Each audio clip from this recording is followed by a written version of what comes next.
Hills. Well, I make a little tiny bit of wine every year, and I've done that from the Santa Rita Hills a couple times, so I know the region well. And I have a book coming out in the first week of November is actually when it finally arrives, called Vines and Vision, the Winemakers of Santa Barbara County.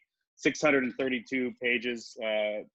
All of these producers are featured in it. And so anyway, I tend to know a lot about this. So without further ado, we'll introduce each other as we go through the tasting. We don't need to waste time on that right now. So let's just get introduced to the region here. And I am going to share my screen, which, bear with me, this is the first time I've done the share screen thing, although we practiced this morning. And here is a little slideshow. So we'll jump in and out to this thing as needed. So here's our little thing. And so I want to set you guys up for where we are. I'm not sure how familiar or not you are with the Santa Rita Hills and Santa Barbara in general. So let's just kind of dive into it. This is Santa Barbara. This is a big chunk of Santa Barbara County right here. City of Santa Barbara is down over here on the coast. So we're in that part of the state that it wraps around here. And so, why don't that thing go away? Anyway, so this is the San Ynez Valley here. This is the Santa Maria Valley here. They both open right onto the ocean. You've probably heard this story a million times, but we have the Transverse Range, which is the only set of mountains on the west coast of the Americas that opens onto the east to west onto the ocean. So basically you have constant coastal influence coming in from here, blowing into the Santa Rita Hills first, and then filtering into the valley. So Happy Canyon's over here where they grow some warmer weather grapes, and then you have Los Olivos District, which is a smorgasbord of grapes. You have Ballard Canyon, which is Rhone focused, and then Santa Maria up here is Pinot and Chardonnay, and then today we're focusing obviously on the Santa Rita Hills. So we're going to zoom into the San Ynez Valley here, and so this is 101 coming up here. You have the city of Buellton here, city of Solvang here, city of Lompoc here, and then we're going to dive right into the Santa Rita Hills here. So the Santa Rita Hills is really, the Santa Rita Hills are the hills kind of in the middle here, and then you actually have the Mission or Prisma Hills up here, and the Santa Rosa Hills here. And so then you have these two valleys essentially. You have, this is the San Ynez River, so you have this valley coming here, and then 246 kind of makes a cut. This is a highway, makes a cut through another valley. So while it is a fairly small appellation, you get a lot of different aspects, pretty much every aspect you can imagine, and you get a lot of different soils. So right over here is one of the largest, I think it is the largest diatomaceous earth mine in the world. So this really just chalky white rock that's used for like pool cleaner and all sorts of things is right here. So you get a lot of this white rock, and it kind of cuts through this area here. And then you also get sandier soils up here, and some clay and loam soils kind of filtered around too. So the winemakers can get a little bit more into that as we get into their vineyards. This is a great map that Lacey's husband made. Lacey, what's your husband's name? Let's give him a shout out here. Jason. He, yeah, he just did this quickly on Google Earth for us. So if you need maps made, maybe go to Jason. Anyways, so like you saw on the map, this is the San Ynez River winding very beautifully through this area. Comes out here. This is the town of Lompoc. That is the ocean, so it's right there. And then in the middle, you have the Santa Rita Hills, which is what the appellation is named after. And you have the other set of hills here. And then the Santa Rosa Hills here, which actually are almost like mountains. They get pretty high and kind of dramatic. These are much more rolling hills here. And so we're going to try wines today, as you know, from Camins to Dreams. And so they're Gruner. The first wine is from Spear Vineyard here. Labarge Winery is here. I think the vineyard's up a little bit more. We'll try his Albarino. Then we're going to have two Pence wines, the PTG, which is a Gamay Pinot Noir mix, which I just am in love with. And then also the Chardonnay we're going to have before that. Then we're going to try two Pinot Noirs, one from 09, which is awesome to show some age, and it's tasting great, from Ashley's Vineyard by Fess Parker and winemaker Blair Fox. And then we're going to go back to a Grenache from Labarge and cut over for a Cool Climate Syrah, one of my favorite styles from Zodovich by Camins to Dreams. So I think that allows us to dive right in to Camins to Dreams. So let me just show a couple slides first, and then we'll bounce out of this and let Tara and Maria take it away. Camins to Dreams is the project of Tara Gomez and Maria Terbu.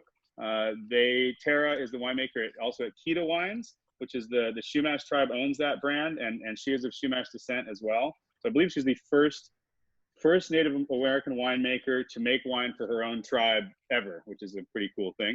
And they have their side project here, which is, I think, quickly growing. And they're doing Santa Rita Hills stuff, but not Pinot Noir and Chardonnay. So Santa Rita Hills, as most of you know, is really known for Pinot Noir and Chardonnay, as it should be. But it's also a great place to grow a lot of other grapes, especially cool climate Rhones. And Gruner's doing quite well here too. This is from Spear Vineyard, which is a newer estate property, which is right on 246, but right in the middle of the Santa Rita Hills. It actually rises up to the top of the Santa Rita Hills, and from there you can see a 360-degree view of kind of everything. He has a mix of that chalk rock, that DE, the diatomaceous earth, and some other soils as well. So let's jump out of this, stop share, and let's move into this first wine. And Maria and Tara, whoever wants to talk, tell us a bit about your story. And then we can talk a little bit about the wine. Great, thank you. Thank you for the introduction. So Camins to Dreams translates to the path. So Mireia is Catalan from Spain. And so we wanted to incorporate a little bit of both. And for all our travels all throughout Europe, it has finally led us here to this location. So the path that led us to our dreams. And this is our passion project. So we founded this together in 2017. That was our first vintage. We always wanted to start making wine together, but life happens and you never have time to start a small project like this. But finally in 2017, we started making some Syrah from Satovich Vineyard, and then the following year we added Gruner, and our focus is mainly here in Santa Rita Hills. But as Matt said, we chose not to go with Pinot Noir and Chardonnay because even we love Pinot Noir and Chardonnay, there's so much Pinot Noir and Chardonnay there that we thought, for us being such a small label and just starting, it would be interesting to make like something a little bit different that would help us putting our name outside and people being more like open to taste our wines because they're a little bit different. So yeah, we're having the Gruner. And there's only, how many vineyards of Gruner are there in the Santa Rita Hills? There's Spear, there's Fiddlesticks, and is there another one? John Sebastiano. Oh, JSV has some. Okay, so it is kind of a slowly growing thing, but we're not talking about a large acreage by any means. No, and I don't think. I mean, Spear has barely an acre of Gruner planted, so, and I don't think Fiddlesticks has a lot either, and John Sebastiano may have also an acre or something like this. So the location of the block of where we actually source this Gruner from is in the coolest area of that whole vineyard. Down at the bottom slope area. So yeah, it's the coldest point there. Yeah, there's like a little bit of like a sink hall, like right next to the 246, and that's where he planted the Gruner, and it's a really cold area compared to the top of the hills where he has a lot more wind there for the other varieties, but the Gruner kind of gets less wind there, but the cold there stays longer. And the Gruner can handle that cold, basically. Yes, right. and it's really interesting because it ripens really slowly. You go week after week, and the sugars are not moving, super slow. It's great because the acidity stays there also high, and the pH really low. So we really like that site. Have you picked the 2020 fruit? Yes, we picked it. So this is the third year that we've picked it on 9/11. Kind of funny, or not, but it's always been. I don't know why. We always start harvest with the Gruner on 9/11. Yeah, on 9/11, the third year in a row, picking on 9/11. Wow. And so what are you aiming for with the Gruner? What are you trying to, emulate or bring to the table as far as, flavors and aromas go? Well, we really like, just the soil type alone, mixture of clay and sandy loam soils, and also a little bit of DE, but really showcasing the freshness of it, the brightness, the acidity. You visited. Yeah, no, but we look for that always on our wines in general, that freshness, that brightness, more acidic wines, but also trying to incorporate a lot of fruit on the nose and a little bit of that creaminess structure on your mouthfeel.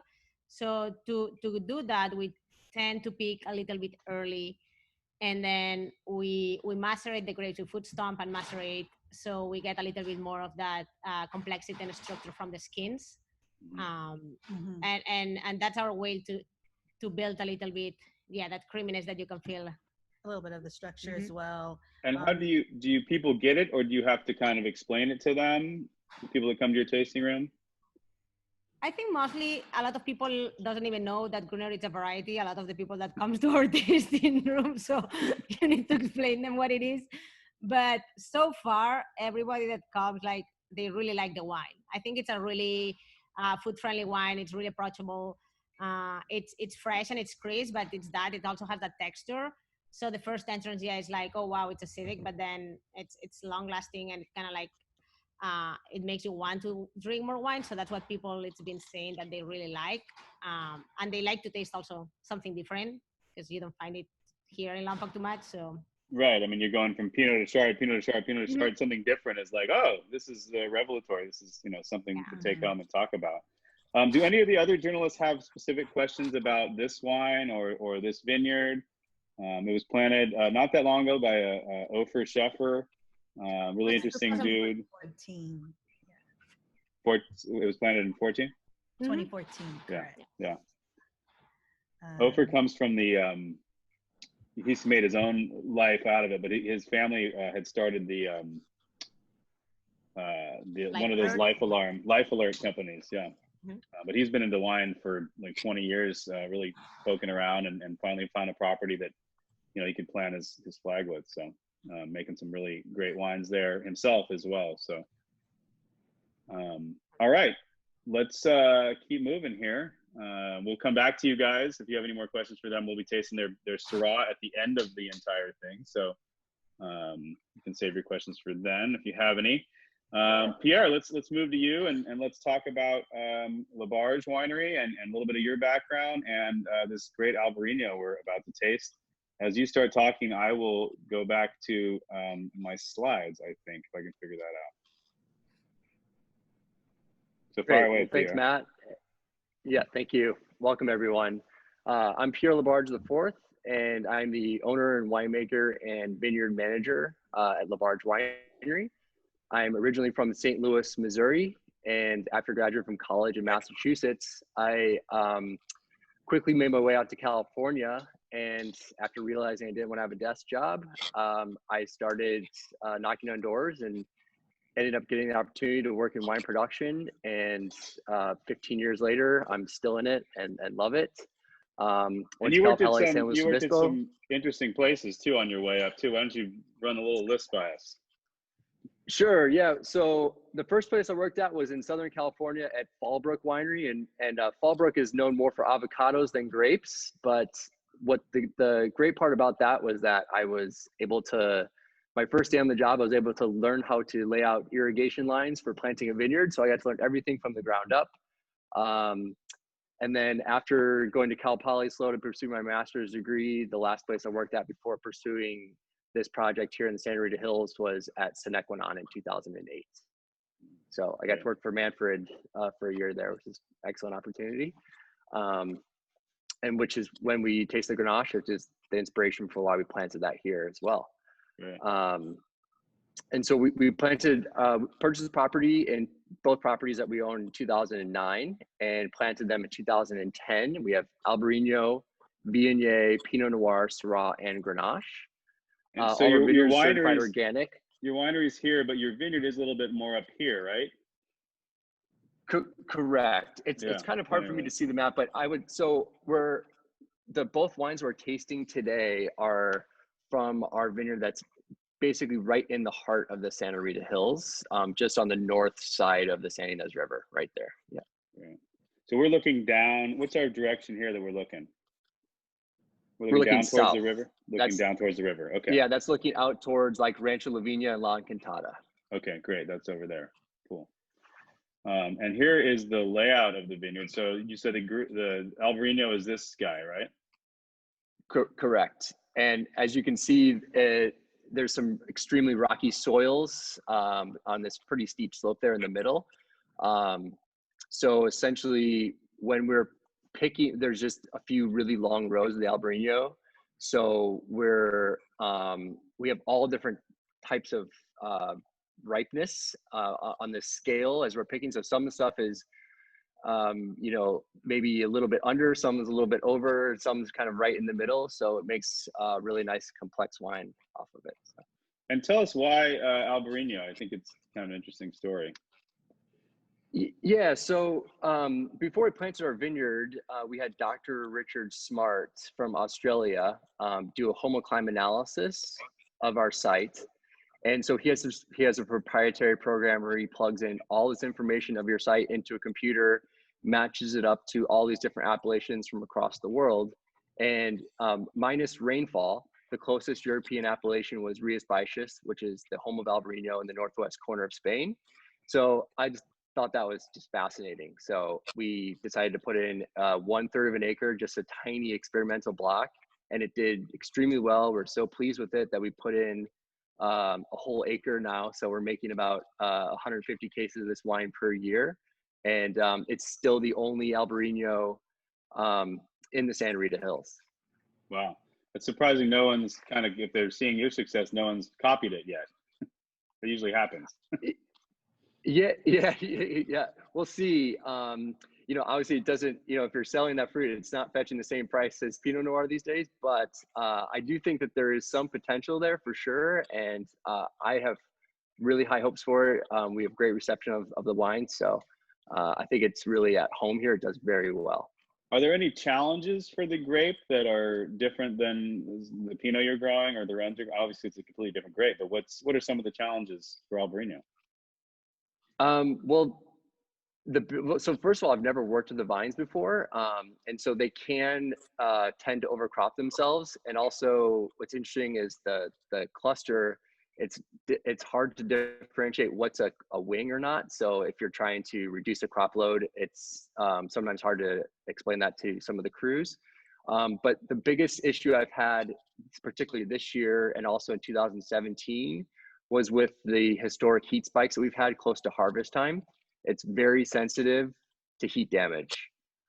So we actually leafed this year less than we ever have in order to try and protect the fruit. And so we didn't get necessarily sunburn this year, but we actually got just heat damage in the canopy. So we lost probably about 25% of the fruit and required an awful lot of sorting before pressing. But the good fruit that's there is spectacular.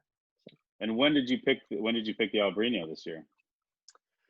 So we have 2 blocks and we picked them about a week apart. Let's see, like 7 days ago and about 12 days ago. Okay, great. And so basically towards the end of when our Pinot Noir is coming in. And you don't make any, I mean, the Albarino is Labarge's white wine. I remember you telling me that years ago, like that's what you wanted people to know it as, is your white wine basically, right? Right, exactly. I think Chardonnay is tremendous from the Santa Rita Hills, and it's definitely a star from here.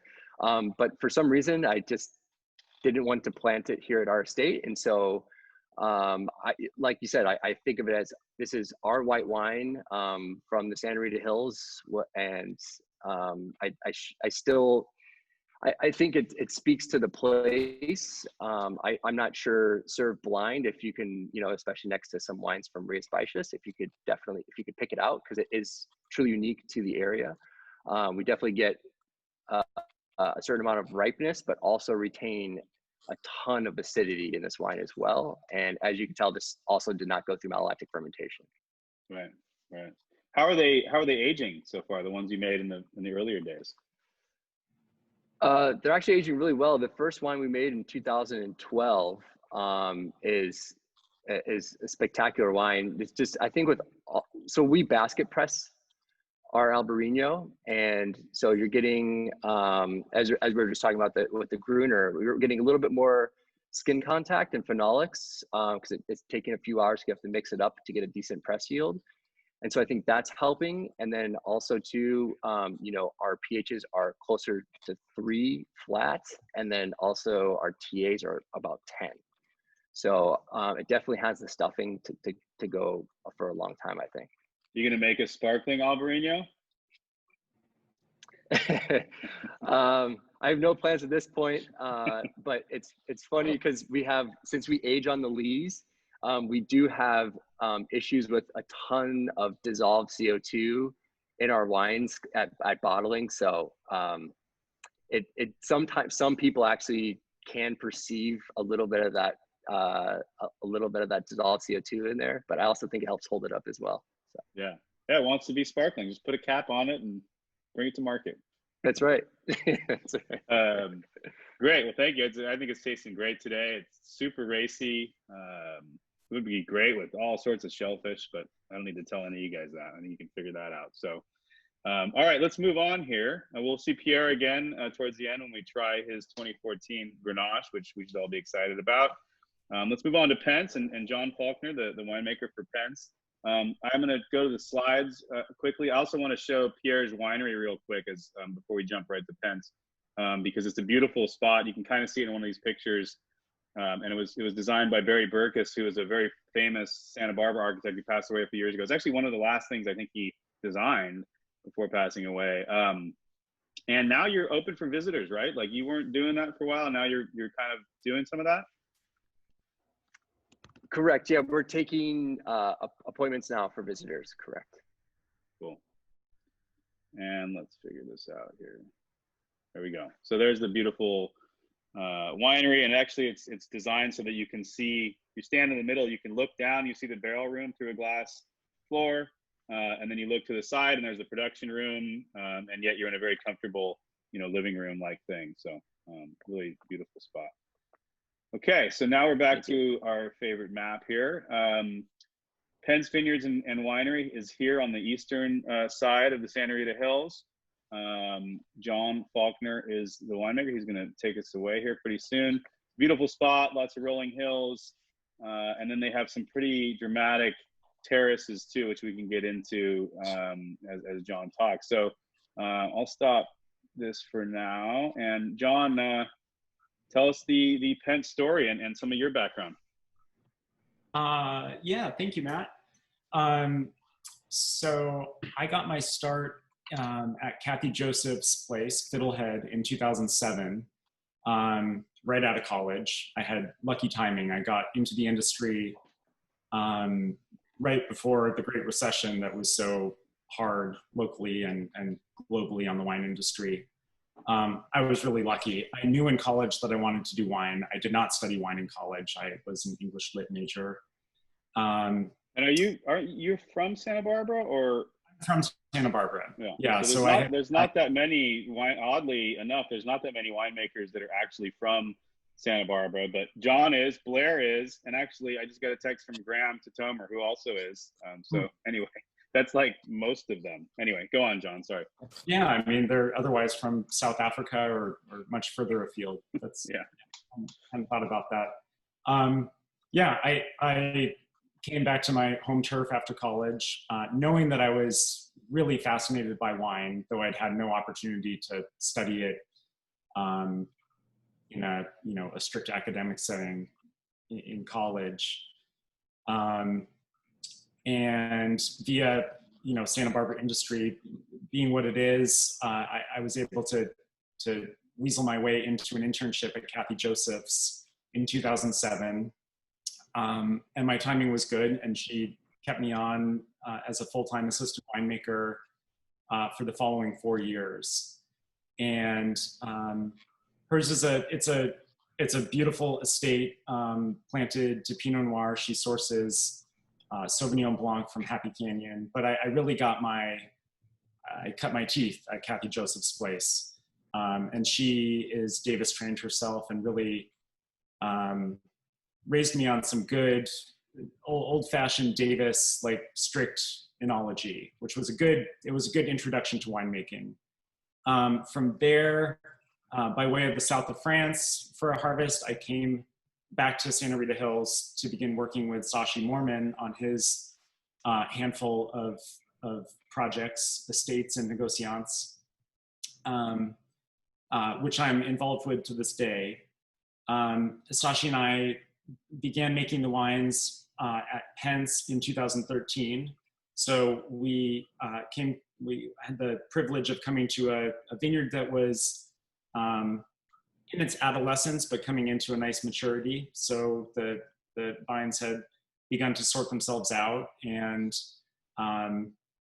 Blair and Stephen had a good sense already of some of the patterns of the vineyard. In the years since, we've only figured it out more and more. And what year was it planted? Oh, you're putting me on the spot. 2005. Okay. Blair would chime in and get the date exactly right. Prior to my coming on, right. Say. So, Pence, as you said, go ahead. I would say, and you guys give us your breakdown of what you're growing. Predominantly Pinot Noir.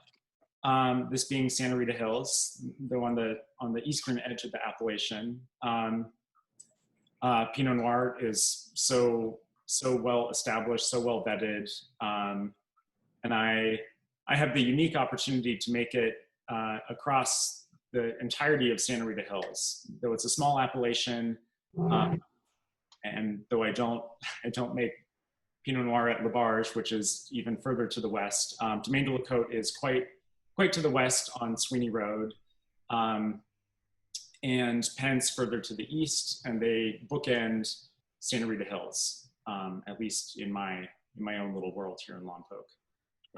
And Sandy Wines is a negociant that purchases from throughout the appellation. So I live and breathe Santa Rita Hills, and I live here in Lompoc and endure the Lompoc climate, which I'm really keen to tell you about. So I'm sure all of you know the like salient parts of Santa Rita Hills, which is it's a east-west range.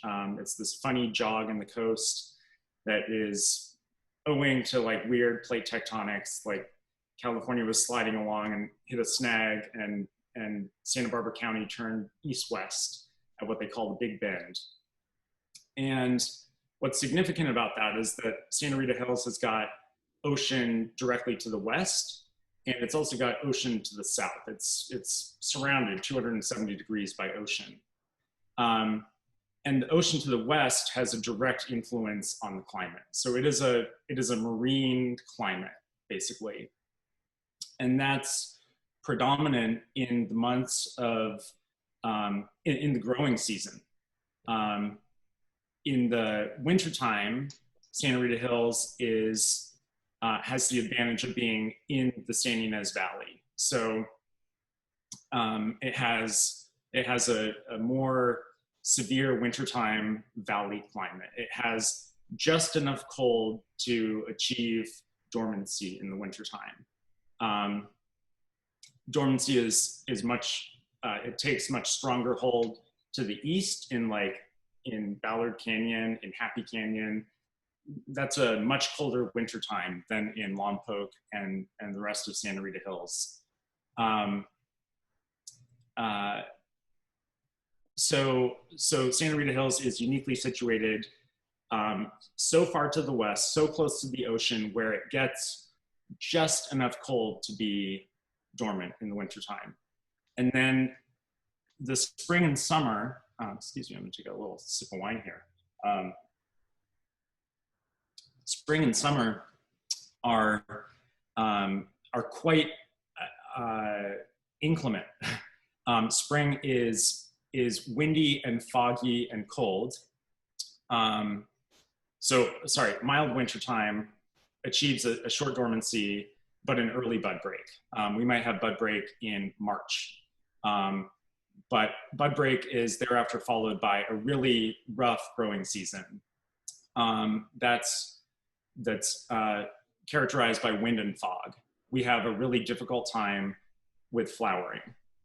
We have the effects of sticky caps, where the flower caps get stuck on because of fog. Like the moisture actually inhibits the flower cap from blowing off and the flower from pollinating. So we have reduced yield during our flowering as a result of the growing conditions. And so how does that, let's translate that to the wine in front of us here, the Chardonnay.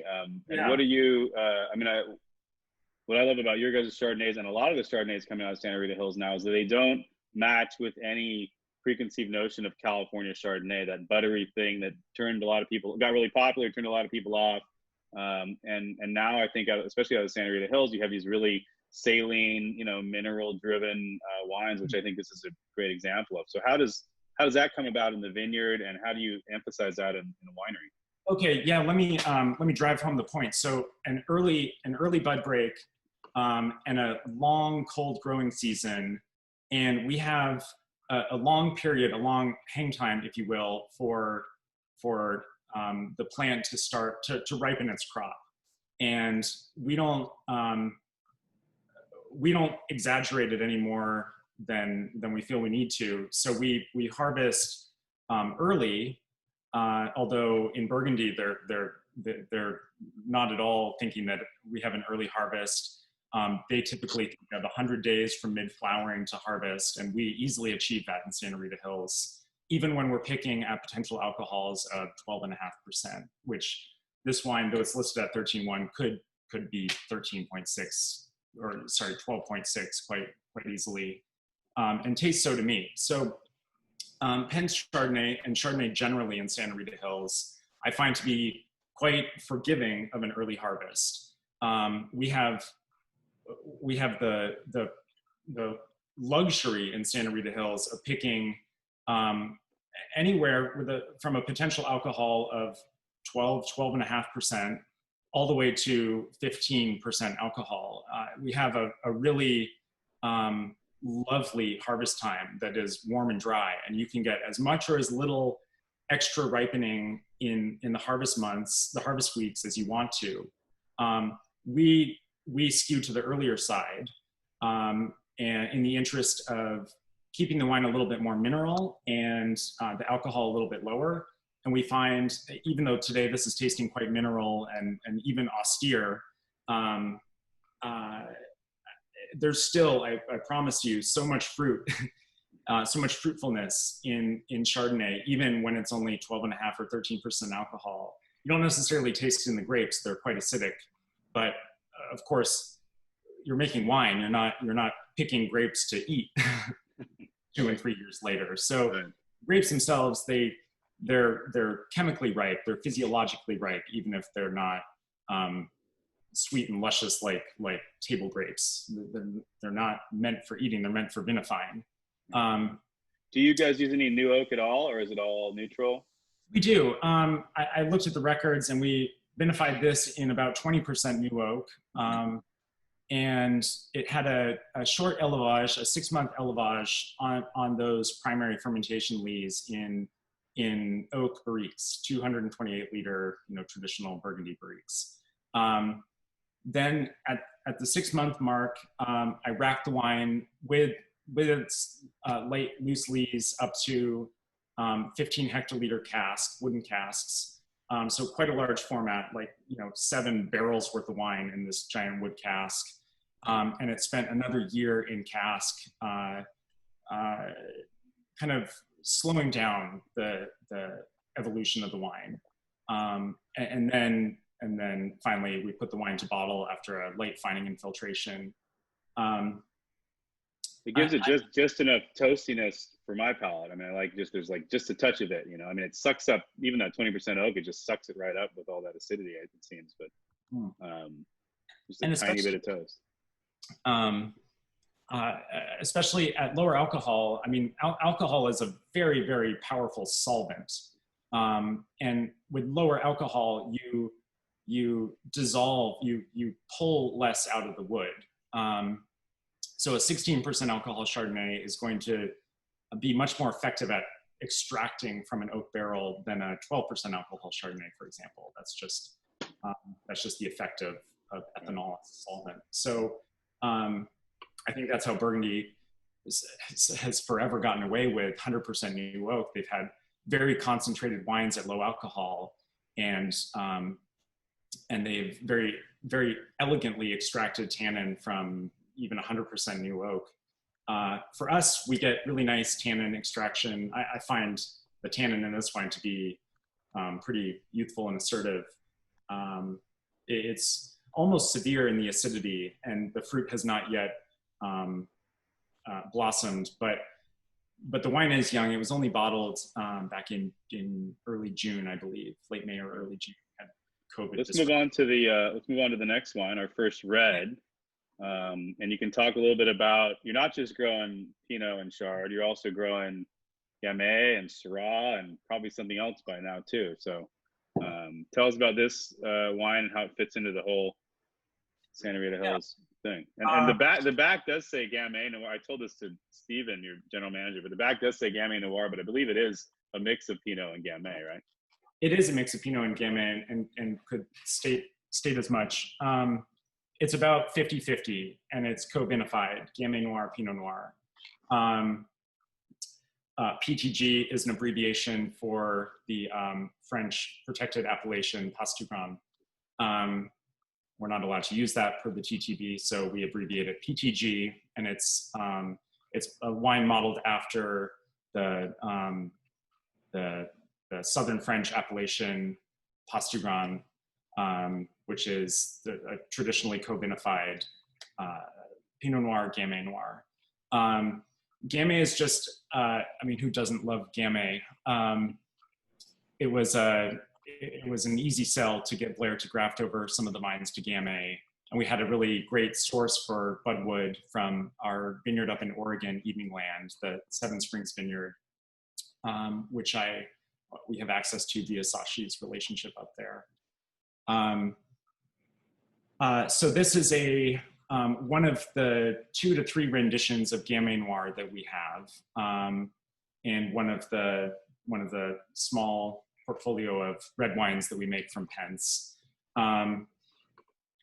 It's really easy. I mean, in this climate, as we'll see with the further talks, our appellation is really well suited to growing lots of different things.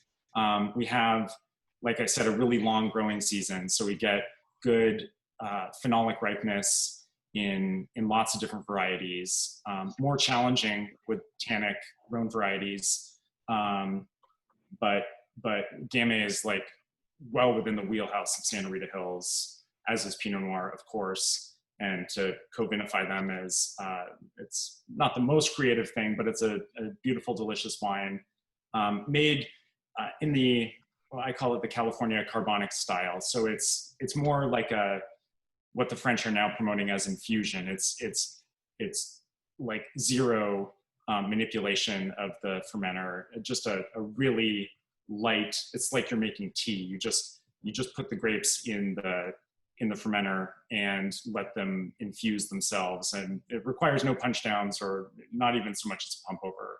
So really do you cap it though, like a carbonic wine would be? Or yeah, it's in a sealed concrete tank, kind of just so we feel good about it. I mean, it could be in a metal tank too, just as effectively, but the tank, yes, is sealed, and the atmosphere in there is quite carbonic, and the vinification is short and intracellular, and the wine is meant to have very, very little tannin and be quite easy to drink. Yeah, it's delicious. It's always one of my favorite wines each vintage, and I love I've been a promoter of carbonic stuff in recent years, although some of it is starting to taste similar to me across the board, but this has character. It doesn't just, like, carbonic flavor does not consume the entire thing, right? There's some grip to it. There's some other things going on, a little more earthiness, which I think is great. Also, I mean, we practice all natural vinification. So we have elements in the wine. It's not pure fruit. I mean, California gives a lot of fruit. We have lots of sun. Even on a cold day, we can have sunshine in the growing season. And so we have, again, phenolic ripeness. We have ripe flavors, and the carbonic maceration, to whatever extent you grant that this is a carbonic maceration, it promotes the fruit flavor and the softness of the wine. But by the natural vinification, we get a little bit more funk to it, a little more, yeah, a little, yeah, umami or something, yeah. Yeah. Oh, great. Well, thank you, John. These wines are fantastic as always. Now we can move into Pinot Noir land. Now, this is what most of the acreage of Santa Rita Hills is, and we have a great example here. I'm glad that Blair and the Fest Parker team were down to show an older wine and a newer wine. So I'm pouring mine side by side. If you guys have two glasses, I would encourage that too. Blair, I'm going to jump to the slideshow, but why don't you tell us a little bit about yourself and about Fest Parker Winery as I do that. Will do. Thanks, Matt. Hello, everybody. Yeah, so I'm Blair Fox. I'm head winemaker at Fest Parker. I actually started here in 2003, so it's been a little while.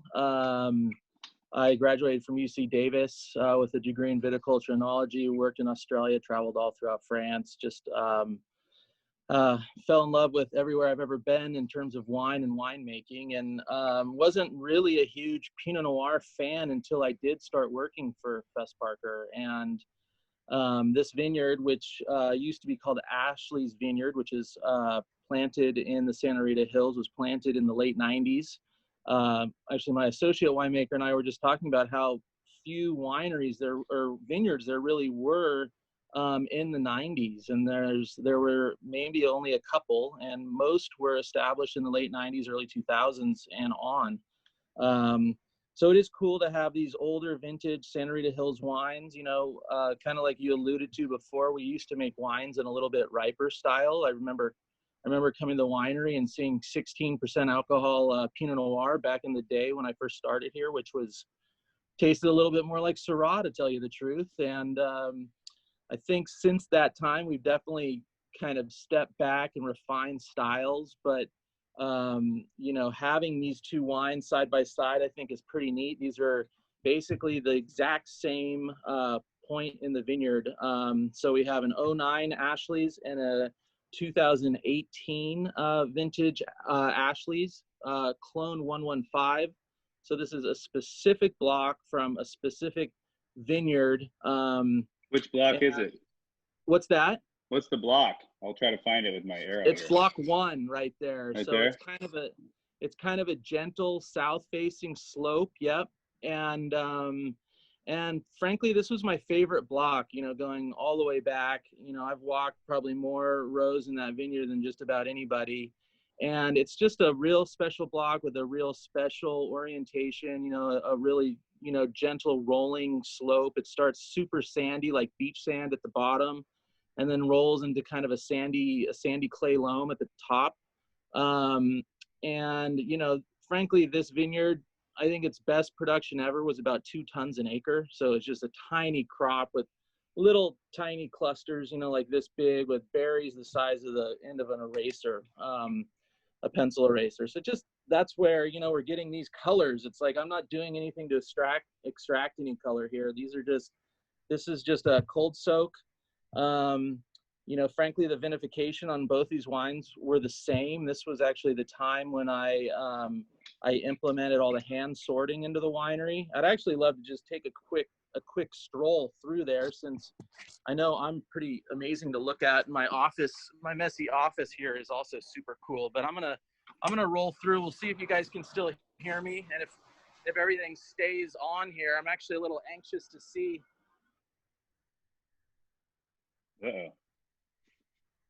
Out here, but this is basically built last year and finished this year. So all concrete fermenters in here. You can see our basket presses over here.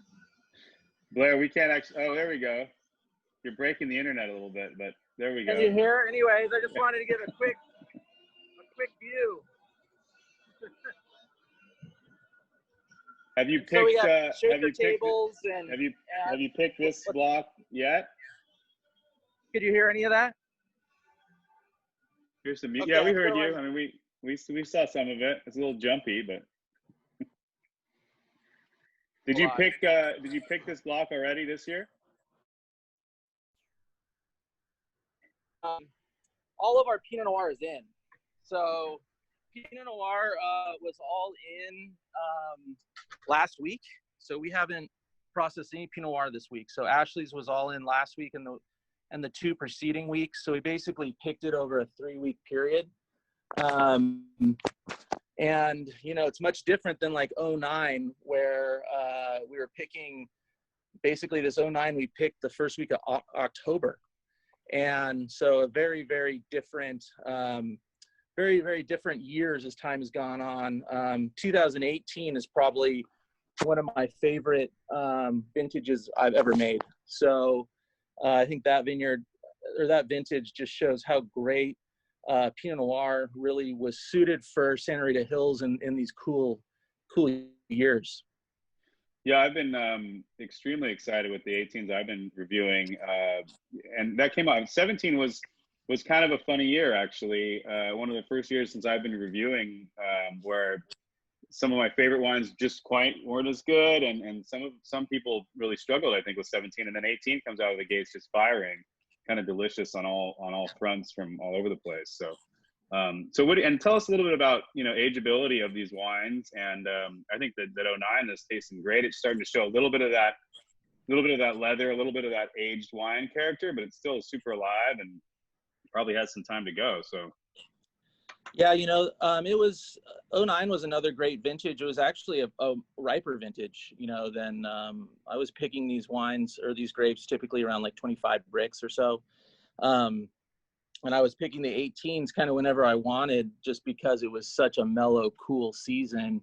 And, you know, most of that particular block came in at 24-1. So just right around there. But yeah, in terms of ageability, you know, again, with these tiny little berries that we have in Santa Rita Hills, you have this really, you know, small or large skin to juice ratio. So what that does is it creates more tannin. You know, you're extracting all that color and you know, all the color and tannin from the skins through fermentation. We're actually doing these wines entirely in open top fermentation, and then they're all basket pressed and aged in 100% French oak.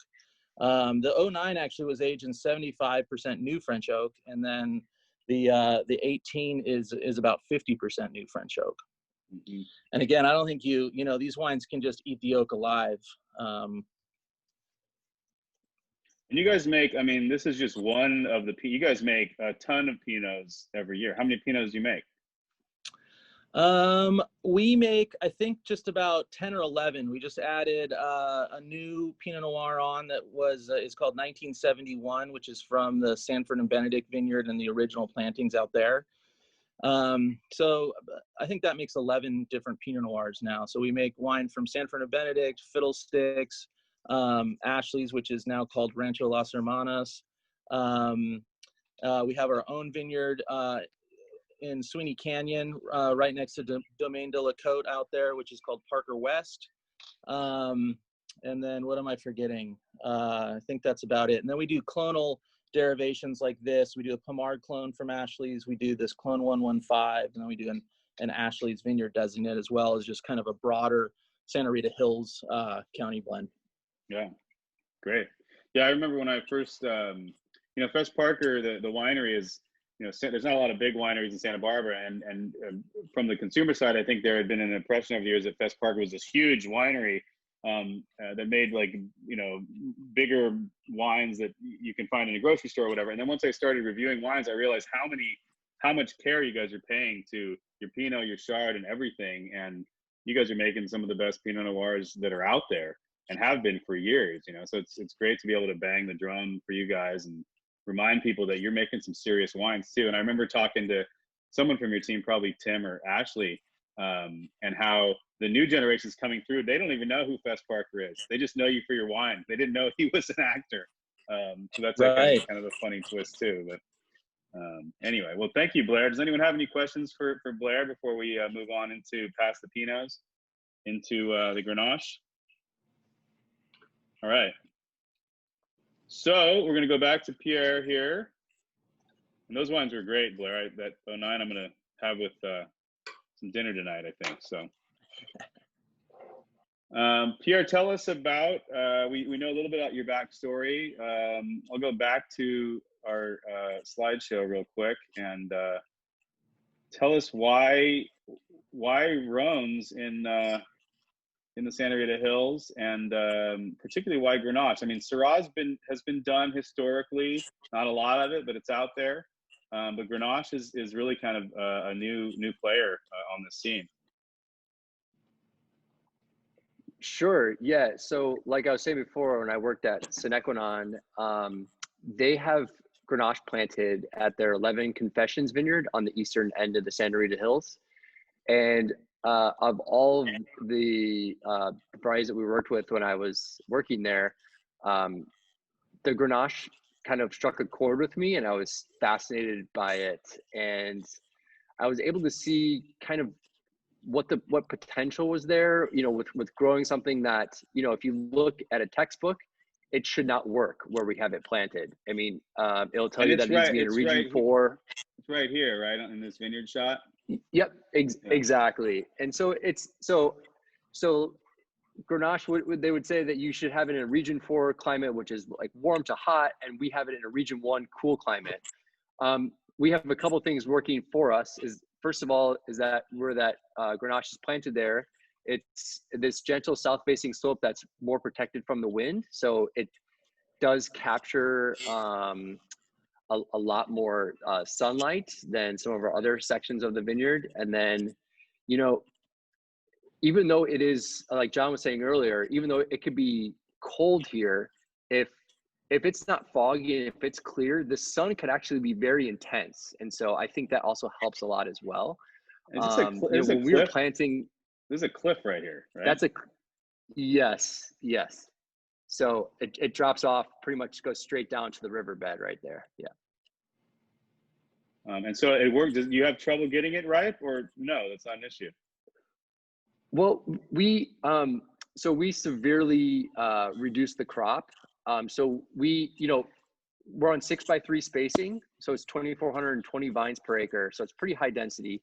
And if we were to just everything that flowers and sets, if we were to leave it all out there, it's probably about 6 to 7 tons to the acre. So that's why people say, like, you plant Grenache for your grandchildren. So what we do is we essentially try and manipulate the vines into thinking they're at their old souls. So we take it down to 1 cluster per shoot, and we also stress the vines as well. And we end up, I think there's a sweet spot as far as yields go. And we found that it's about plus or minus about 3.5 tons to the acre, which with 6x3 Grenache is pretty paltry. So. What is your current release on the Grenache? It's 2017. Okay. And these wines, so although these are, so of all of our red wines, these are our highest alcohol wines. That's just what Grenache lends itself to be, but it's also always our lowest pH red wine as well. So it's able to ratchet that in. Grenache also has a lot of tannin, and we implement a lot of whole cluster in there as well.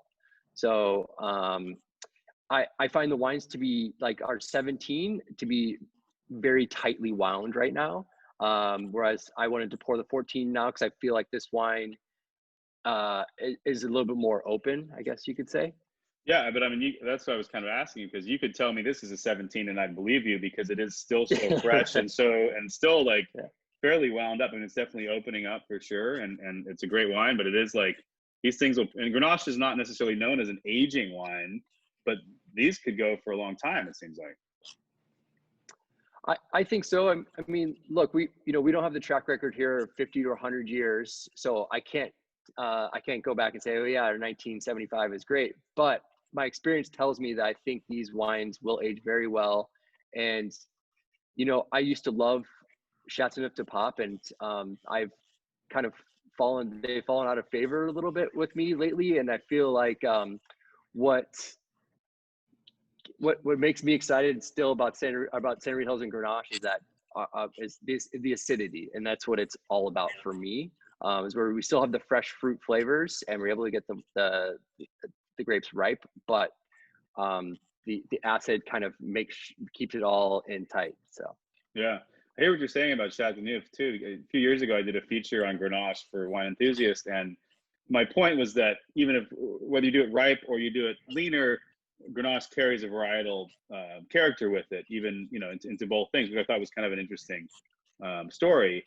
And then as I'm reporting it, I'm like, maybe I should try some Chateauneufs because I haven't in a while, and I wonder if these riper ones are really like beyond what they're doing. And I got some Chateauneufs, and I was like, oh my God, these are just as ripe as some of the ripest Grenaches I'm tasting. I mean, they've gone really big in France. So it's fun to see the New World kind of pulling it back a little bit.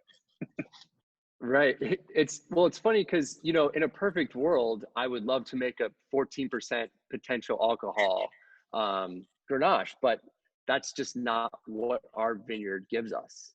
So I'm actually looking, when our potential alcohol is like 15 to 15%, our pH is still like 3 to 3.1 when we're picking. So I'm actually having to wait for the pH to get up above a certain level, which is probably contrary to most places. And it doesn't taste boozy at all. I mean, it says 15.5. Is that, you think that's the real final alcohol? That's it. Yeah. I'm not afraid to list it on there. Yeah. Nice. Great. Well, that's a delicious one. Are you seeing much more Grenache come out of Santa Rita Hills? I see a little bit, but really not like Syrah, which does seem to be finally getting a little bit of an uptick, but not so much Grenache. There's I've heard of a couple other plantings. One, I think Spear planted some, and then there's another one here, actually west of where we have it planted. I don't know. I can't say who exactly, but I'm not. It seems to be pretty far west, so we'll see what happens. But it's exciting. I'm glad to hear people are going for it. So.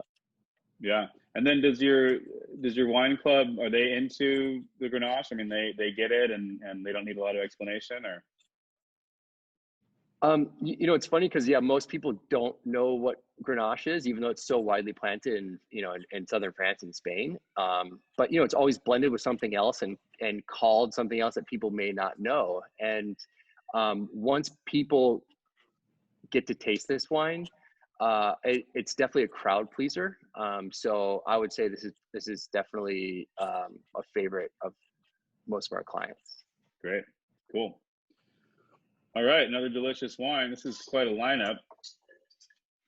I got to say, I was slightly involved in helping people pick it, but I'll give the credit to the winemakers.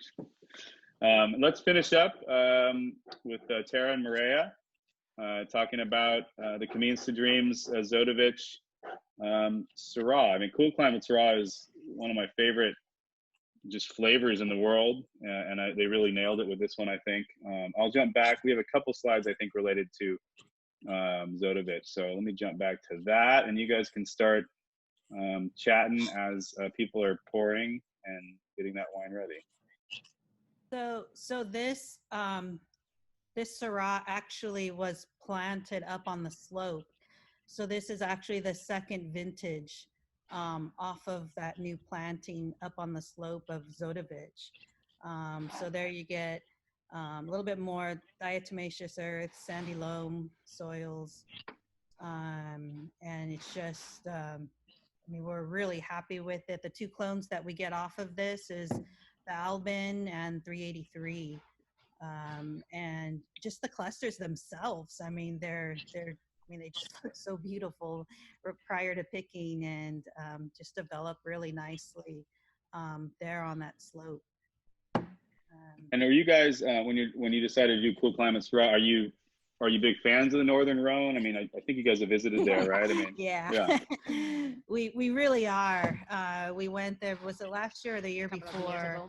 To go visit up through the Northern Rhone, and we just feel that Santa Rita Hills is just the perfect location for Cool Climate Syrahs. And the 2017 was actually our first vintage and our first wine for Camins to Dreams, and so we're really excited with 2018, and I think we did 3 years off of this. So 2017 vintage, 2018 vintage, and 2019 vintage. Mm-hmm. But not this year? From Zodovich. Go ahead. We're just like putting a little bit of a break on the Syrah just to source all things in Santa Rita Hills. We're actually gonna make also some Grenache which is not. I mean, half of the vineyard it's in Santa Rita Hills, half it's out. It's Christian Weiss Vineyard. Oh yeah, yeah. And the Grenache is actually out of Santa Rita Hills, but you can still. But it's out to the northwest side. You know, it's on the to cool west side of being so, out. Yeah. So we're gonna make some Grenache this year from there and Graciano, which is gonna be interesting. They have and Graciano at Christian Weiss too. Yes. Oh wow! Did they think they were planning Morved, or they knew they were No, planning Graciano? I think he said that he was actually thinking of planting Graciano, but Yeah. Actually, there is Moved there as well. yeah, he planted also On the Mourvèdre, lower. so That seems like that would be really hard to get right out Yeah. there. But, yeah. well, Yeah, we're gonna find out. It's still hanging out there. So Right. How but- is the how is this? Do people? Syrah's had this really kind of tough history basically in America. You know, had a really kind of cool start with the Rhone Rangers, and then you know the story goes like Australia started making these big, huge Shirazes, and then people got confused at what Syrah is supposed to taste like, and maybe it was overplanted in California, so it was kind of made in all these different ways. But I'm starting to see, and maybe it's just because that's what I'm looking for, but a resurgence in the cool climate Syrah amongst winemakers and somms and kind of influencers. But do people like it? Do everyday consumers like it? no, people really likes it. I think this more like spicy, earthy profile of Syrah, lower alcohol, people really likes that. And also because like for us, like getting the Syrah from here from Santa Rita Hills, it allows us to make like we make everything natural wine, so it helps us a lot. We all been talking about like lower pH, more acidity, lower alcohol, but as John said before, like you can pick between 12 alcohol and 15, and that's because we have this fog that rolls in, we have less hours of sun for the latitude that we are than southern of France, but we also have the fog, so even though we have the sun, it's not like that intense, so our acids really go down and drop like super slowly, which makes it it retains a lot of acidity, and that's why we have this. Also the soil helps a lot with the silica in the soil, it helps a lot retaining the pH, low pH. And I think it's great. It's really food friendly, and I think a lot of the wine that's coming out now, it's looking more for that food friendly, easy drinking, more than the bigger ball that we were thinking before. More, so I think people is really liking, at least our people that comes to our tasting room, our wine club, and they're really happy with the different Syrahs that we make. We also make one from Spear and from John Sebastiano Vineyard, so we kind of like get a little bit of different sources here in Santa Rita Hills, and it's interesting to see how different all of them are, like, and within a short distance. Right. They're so close to each other, but yet so different. And brand wise, are you guys you're gonna stay with Santa Rita Hills? Is that, or are you gonna go a little beyond and try other varieties? I think for regions?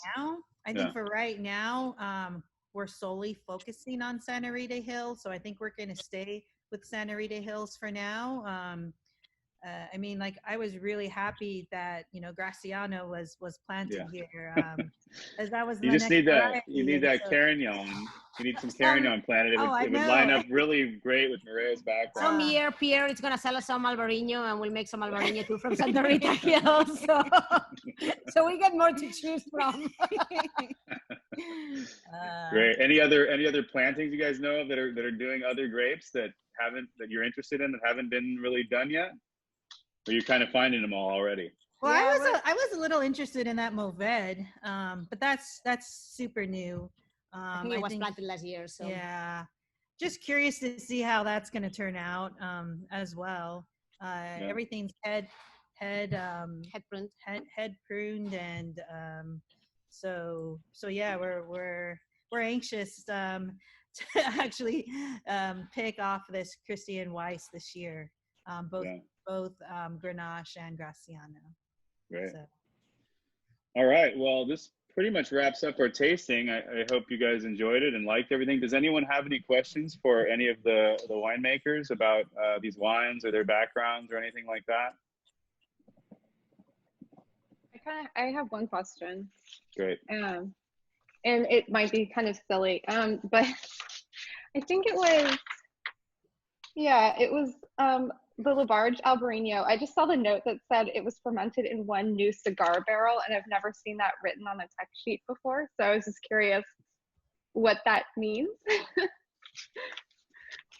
Yeah, good. That's a great question. So cigar barrels were made famous from Didier Dagenot in the Loire Valley.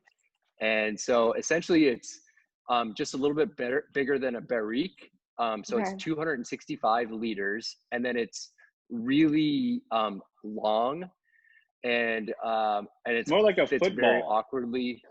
Yeah, it fits so awkwardly in the cellar, like, so they're kind of a pain to have. But essentially, the idea is to ferment and age white wines in those barrels, and it accentuates the lees contact. Okay. So because of the shape. And so I had these thick stave cigar barrels that I wanted to implement into our program, and I had 2 of them, and I kicked one of them out because I'm not necessarily a huge fan of new oak with Albarino in particular, but actually, looking back, I wish I would have kept the other one in there, because I still feel like you can't really tell that there's a new barrel in that blend. So Yeah. Cool. Thank you. Great. yeah, you're welcome. Anybody else? Any winemakers have questions for anybody? We can wrap this up. Well, thank you all for joining us. This was a great tasting. I hope you guys learned something and enjoyed it. And stay tuned. We might do the brand new Alisos Canyon next. Just approved next month. We got to pick a date. We didn't pick a date yet, did we? No, but end of October. Okay, cool. That should be a fun one. And a lot of wines that I wouldn't have had, because I don't get a lot of wines submitted from there. So we got to get on that. But anyway, thank you all for joining us, and hope to see you next time. Thank you. Thanks, everyone. Thanks, guys. Thanks, Matt. Thank you. Thank you. Thank you, everyone. That Thank was great. you.